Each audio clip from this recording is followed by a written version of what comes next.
Being a top 5 pick in the NBA doesn't always mean you fully made it. In fact, the higher lottery picks, especially drafted as teenagers, experience a surreal amount of pressure. All the noise, the results, advanced stats, quick judgments, and the lack of patience might make many regret their comments. With the words bust thrown around too casually nowadays, many one and dones when about to sign their rookie extensions, still between 21 to 23 years young, similar ages to top 5 picks selected in past decades. How's it going, guys? My name's Wilson. As the years go on, there will always be a few top 5 picks in some classes that won't pan out too well. Let's take a look at every top 5 picks in the 2010s decade already out of the NBA and why their careers were short-lived. Starting with Evan Turner, second pick 2010 draft. After 3 seasons at The Ohio State, now a current assistant for the Celtics, arguably the best NCAA star at the time.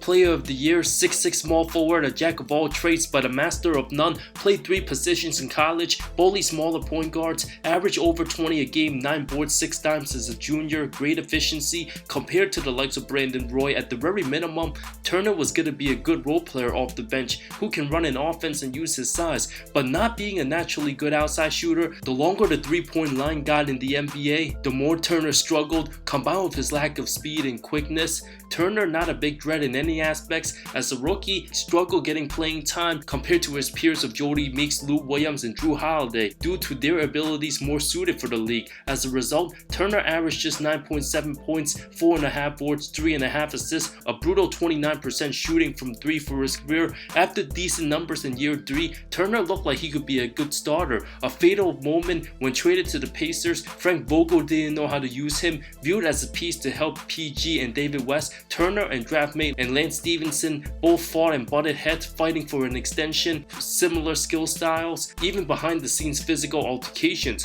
An ugly 2014 playoff average of 3.3 points went from averaging over 17 a game in Philly, 54 games, to just 7.1 points with the Pacers. A free agent signed with Boston, another bad fit because Turner needed the ball in his hands to be effective. Everybody realized he's just a role player. In the summer of bad contracts, 2016, Portland gave him a 4-year $70 million deal, mainly off the bench. When relied upon, couldn't give effective production, averaged 2.7 points, under 33% shooting the 2019 playoffs, traded to the Hawks, played his final game December 28, 2019, announced his retirement in 2020. Wesley Johnson, 4th pick of the 2010 class, 3 seasons in college, 2 with Iowa State before transferring to Syracuse. The 6'7" small forward, already 23 years old when making his debut, much older than the John Walls and Derek Favors of the world, a 16-8 college star, super athletic, ferocious slams, long wingspan, and a silky jumper, all the tools to become an elite NBA player.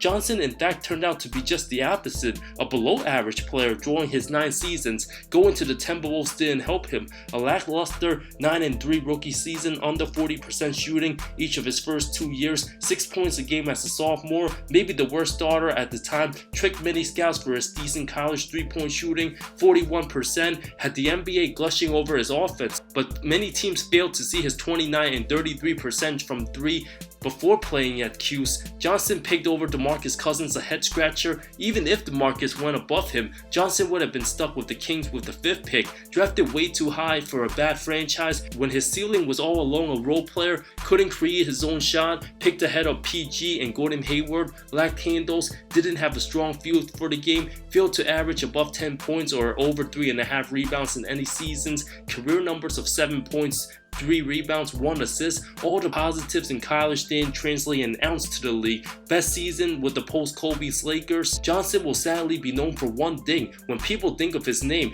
the time he got brutally dropped by James Harden, the sick crossover, a sign for quickly being out the NBA. Last played at age 31, made under 33 mil for his playing days.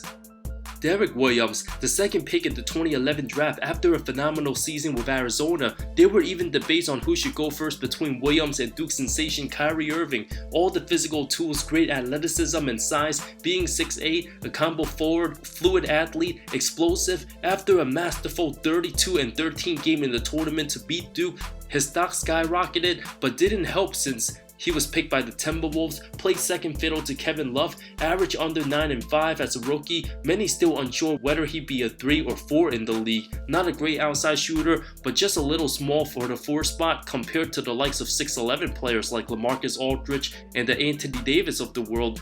Williams struggled guarding quicker wings. After 2 seasons traded to the Kings for Lupa Amute, was just okay, didn't move the needle. A solid backup for the Knicks in 2016, showed some athletic dunks from time to time, gave effort on defense, but decided to opt out only to see little playing time with Miami, then picked up by Cleveland, deep on the bench. Even the Cavs have so little faith in him, played just 10 minutes in the whole 2017 finals, wasn't even given a chance to guard KD when he was coaching Cleveland. 2 games with the Lakers after, last played March 14, 2018 at age 26, from being the 72nd ranked high school player to bursting onto the scene in college on an Arizona team that lacked NBA players. After 2 strong seasons, Williams' strong tournament run added to the hype when in fact he would have been better suited as a mid-first rounder. Ennis Freedom, formerly known as Ennis Canner, the 3rd pick of the 2011 draft, most known for being one of the most outspoken political sports figures compared to the likes of Al Horford and Al Jefferson.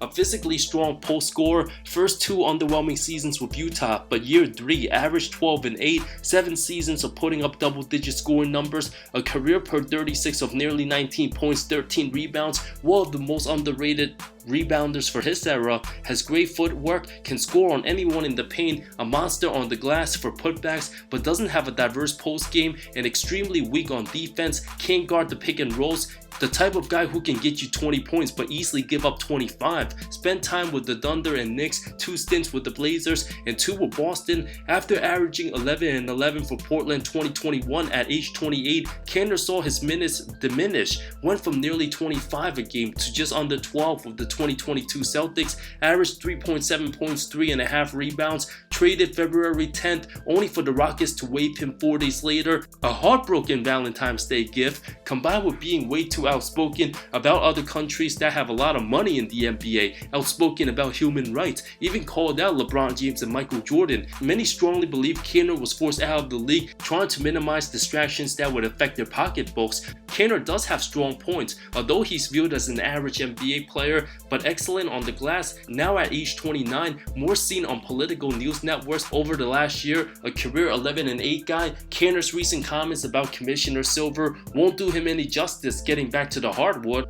NBA and Adam Silver is definitely one of the most hypocritical organization and one of the most hypocritical commissioner out there in the world.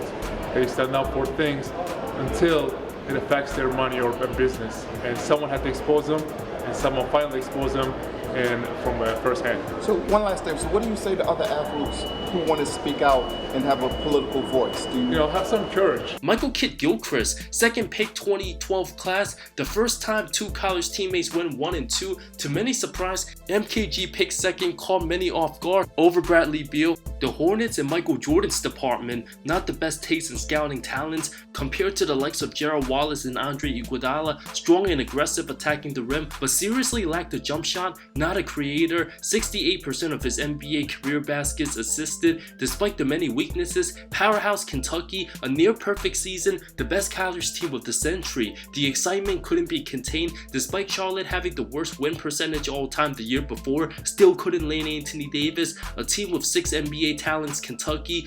MKG averaged more turnovers than assists, the flaws hidden due to the heavy college talent. Perhaps if he went to another school as the lone NBA prospect, MKG perhaps a mid-first rounder. His jump shot in the league was an absolute travesty. First 6 seasons averaged 9.1.6 rebounds, 19% from deep from 2013 to 2018. Literally the worst looking jump shot all time. Played down low lots of times in high school, wasn't that athletic in the NBA, lacked too many skills, an all-out hustler in college. Perhaps his stint predicated to the AAU from being picked 2nd to the league and not having a single trainer refined his shooting form, fell off by the late 2010s, played his last season with Dallas 2020 in the bubble at age 26. Just like Evan Turner in the draft, MKG's evaluation, a jack of all trades and master of none. Dion Waiters, another number 4 pick out of Syracuse, from being the 29 best high schoolers on ESPN's Top 100, a backup mostly in college, Super surprised he was taken so high.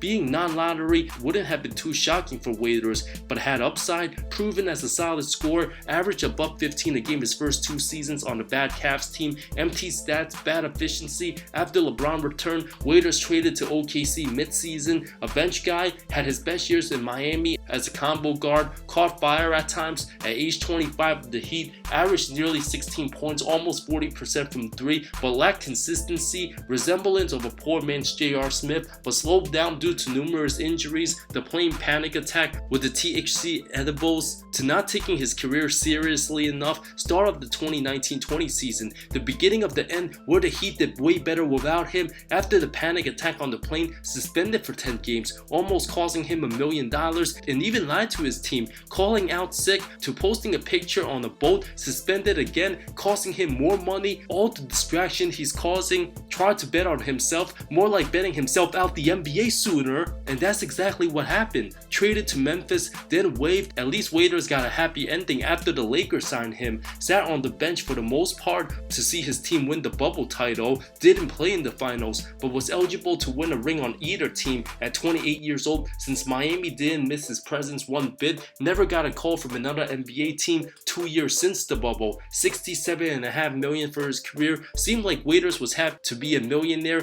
and didn't care about putting in the work to have a longer NBA career. Thomas Robinson, picked right after Waiters at 6'10", 250, started with the Kings franchise. Not the best place for good player development to begin with. A team that gave up on him so quickly before the deadline of his rookie season. Very raw and athletic, but didn't excel at one specific area. More like a Jordan Bell type guy, doesn't space the floor, undersized as a 5 short seasons in total with 6 different teams. Not enough skill set to be a sustainable role player. A 5-5 career guy, last played in the 2017 season with the Lakers at age 26. Anthony Bennett, the most shocking and unpredictable number 1 pick of the century. Doesn't get any worse than this. A huge disappointment. 4 disastrous seasons of 4.4 points, 3.1 rebounds. Doesn't have a real position. First compared to the next Larry Johnson and Zach Randolph. The 2013 class considered weaker than most. No clear-cut number 1.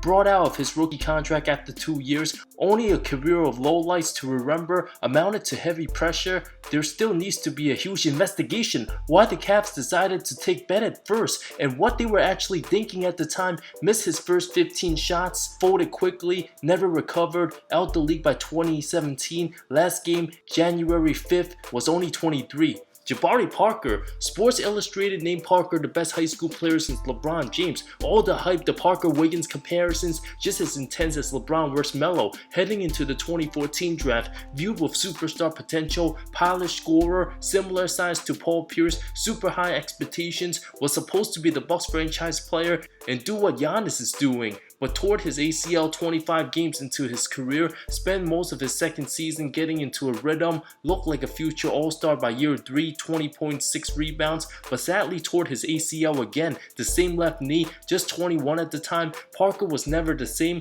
The Bucks started building around Giannis with Middleton and Brogdon. Jabari, a shell of himself year 4, was never a good defensive player, poor shot selection. Also reports on Parker being jealous of Giannis' rise, unfollowed him on IG and the whole Bucks team. The Bucks let him go in free agency for literally nothing. Parker wasn't willing to improve defensively with his ridiculous statements that came back to bite him. Look at everybody in the league. They don't pay players to play defense. There's only 2 people historically to play defense. I'm not going to say that I won't, but to say that's a weakness is like saying that's everybody's weakness. Because I scored 30s and 20s on a lot of guys who say they play defense. Former coach Jason Kidd wasn't fond of him. Bulls head coach Jim Boylan didn't like Parker, both defensive-minded. After doing okay under Fred Hoiberg, Boylan literally gave up Parker, giving him lots of DMPs, traded to the Wizards, didn't exercise his deal, lackluster with the Hawks and Celtics, spent some time in Sacramento, didn't work out, played on 6 different teams in 5 seasons. Last played January 2nd, 2022, waived January 7th. Jahlil Okafor, the former high school player of the year. Some viewed him as the second coming of Tim Duncan. Great footwork, strong post game, projected as a 2010 guy in the league. Viewed upon as the number 1 pick. Back and forth debates with Karl Towns up until January when Cat pulled away. Okafor won the national title but wasn't good in the championship game, got in foul trouble, the lack of defense and weak rebounding a huge issue. The Lakers a chance to take him at 2, only for Jaleel to fall to 3, a huge blow where Sam Hinkie decided to have 3 young centers in Noel and Embiid and now Okafor all fighting for the starting spot. The tanking Sixers continue to lose. Embiid still out, a 10-win team. Okafor averaged 17.5 points, 7 boards, the highest numbers of his career, but ended his season early with a meniscus tear after the 2017 season. Even Embiid being in minutes restriction way better than Okafor. Traded to Brooklyn, the team had more faith in the younger Jared Allen, very close to being out the league before Anthony Davis went down in 2019 with New Orleans. Okafor started 24 games, averaged nearly 8-5, another season of 8-4 in 2020. Last played with Detroit 2021, 5-2. Out the league by 25 years old on May 16, 2021, 0 playoff games, an absolute bust of an ending. If Jaleel never plays another NBA game again, 2022 overseas in China. Dante Exum, 5th pick 2014 draft, a combination of bust and missed potential, couldn't catch a break or put together a solid stretch at 6'6", was originally a shooting guard but played some of the point. 6'9" wingspan, very fast, excelled in the combine, but Exum never caught a break. Something always had to go wrong. As a rookie with the Jazz, played all 82 games, averaged 5 points a game, but very shy offensively, needed a jump shot, 35% shooting, only to suffer an ACL tear the summer after his rookie season, the beginning of a downfall, missed the entire 2016 season, averaged just over 6 points a game in 19 minutes upon returning, anticipated to have a breakout 2018, had shoulder surgery preseason, limited to 14 total games. Utah still gave him a 3-year $33 million extension, did not get any better. After signing that contract, the following 3 seasons, 5.7 point average, 83 total games, just 245 career games. Traded to Cleveland December 2019, only to be waived by Houston January 4th, 2021, his last NBA game at 25, ankle, shoulder, and knee injuries, a painful NBA career. Mario Hezonja, the 5th pick 2015 draft after Porzingis, Super Mario was viewed a terrific athlete, 6'8", 215, slamming internationally, leaping ability and body control, can drain threes but very inconsistent, settle for tough jumpers, just 5 total seasons, a miss by the Orlando Magic, a rebuilding team with Vic Oladipo, Tobias Harris, and Evan Fournier. Hezonja was never given a chance to play much. 3 seasons, average under 7 points, 3 rebounds, 42% shooting, made some noise with the Knicks in year 4, averaged 9-4, had some big moments, then signed with Portland, a bench player, below average, 5 points a game, last played in the bubble versus the Lakers, a mess of a playoff series, lack of production, resulted in a trade to Memphis, only to be waived before the 2021 season. Hezonja says he doesn't plan to return to the NBA, it's more of a show than the game itself. On the bright side, he is dominating overseas. Dragon Bender, the 4th pick in the 2016 draft, added hype due to the European Porzingis drafted the previous year. The Croatian not-so-sensation has been a non-factor. The 7-footer lasted 4 seasons, 187 games, a career 40% shooting. Being that tall, 5.4 points, under 4 rebounds, can't do anything effective, very hesitant, drafted for his ability to shoot, handle, and pass compared to the likes of Hedo Turkoglu. Bender was none of that, even playing 25 minutes year 2, 6.5 points a game on the 21-win team, got chances with the Bucks and Warriors, only to play 16 more games after Phoenix. His last game before the bubble, March 10, 2020, was just 22 years old. As for the draft classes afterwards, like 2017, Josh Jackson's future uncertain, Marvin Bagley got an extension from Detroit, lots of basketball remains to be seen, never fun to be out the league this quickly, especially in your early 20s, but that's the harsh reality of a top 5 pick who were given a couple chances to perform, to make a real impact before all 30 teams just gives up on them totally. Thank you so much for watching this video. Which one of these players were you most convinced was going to be a superstar in this league, but shocked by the results? Thanks again for watching. I love all of you. See you next time.